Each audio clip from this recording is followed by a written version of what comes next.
বাংলাদেশের অর্থনৈতিক অবস্থা আমরা খারাপ জানতাম, কিন্তু এত খারাপ যে ইভেন একজন অর্থনীতি ছাত্র হিসেবেও কিন্তু আপনি এই মানে ক্লিপিংটা না দেখলে বুঝতে পারবেন না। ডক্টর ইউনূস স্যারের সরকারের সময় আরো প্রায় 60 লক্ষ মানুষ পভার্টি লাইনের নিচে চলে গেছে। সরকারকে জনপ্রতিনিধিরা এনবিআর কে চালাবে না, এনবিআর সরকারকে চালাবে। এই সবাইকে শুভ সন্ধ্যা, আসসালামু আলাইকুম। এন্ড বাবু ভাই, thank you for organising such a nice programme. আমরা এনটিভিকে এবং আইএফআইসি ব্যাংকেও ধন্যবাদ।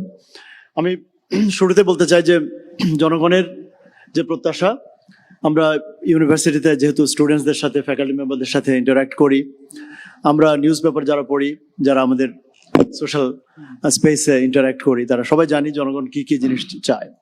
অবশ্যই এটা খুব ইজি টু সে যে আমরা একটা বিজনেস ফ্রেন্ডলি, জনবান্ধব, একটা মানে low tax, high investment on education, health care, এগুলো এ ধরনের একটা বাজেট চাই।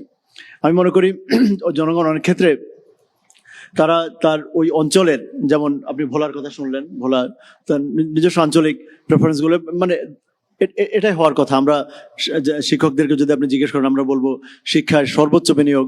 ডিফেন্সের কাউকে জিজ্ঞেস করলে উনি বলবেন ডিফেন্সের বিনিয়োগ। আমি মনে করি বাংলাদেশের বর্তমান যে প্রিয়াম্বল আপনি যে দেখিয়েছেন আমাদেরকে, যে স্ট্যাটিস্টিক্স গুলো আমরা দেখলাম, যে বাংলাদেশের অর্থনৈতিক অবস্থা আমরা খারাপ জানতাম, কিন্তু এত খারাপ যে ইভেন একজন অর্থনীতি ছাত্র হিসেবেও কিন্তু আপনি এই মানে ক্লিপিংটা না দেখলে বুঝতে পারবেন না।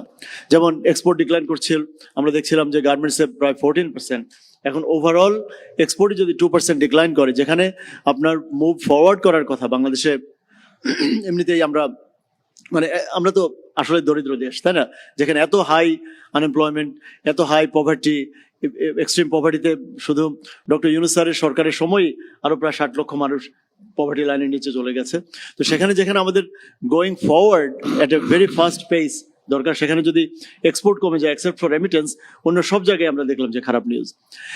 এনপিএল কোনোভাবে একটা প্যাকেজিং করে 6,44,000 কোটি থেকে এখন 555, কিন্তু এটা কোনোভাবেই কিন্তু কোনো গুড নিউজ না। কারণ এটা হয়েছে আমরা ইলেকশনের আগে অ্যাবাউট 1200 অ্যাপ্লিকেন্টস, যেগুলো সবাই বড় বড় ঋণ খেলাপি ছিলেন, তাদেরকে 1% দিয়ে তাদের এগুলো রিস্কেডিউল করা হয়েছে। আমি হাতেম ভাইয়ের কথাগুলো থেকে আমি অনেকগুলো ইম্পর্টেন্ট জিনিস আমি মনে করি যে আমাদের আলোচনা করা দরকার বা জনগণের জানা দরকার। এবং এটা অনেক কিছু কিন্তু জনগণ জানেন না। এবং সরকার যে মানে এনবিআর এর কর্মকর্তার হাতে, মানে এটা মাঝে মাঝে অবাক লাগে যে সরকার কি 12.5 কোটি মানুষ ভোট দিয়ে একটা দলকে সরকারে পাঠিয়েছে। এখন সরকারকে জনপ্রতিনিধিরা এনবিআর কে চালাবে না, এনবিআর সরকারকে চালাবে।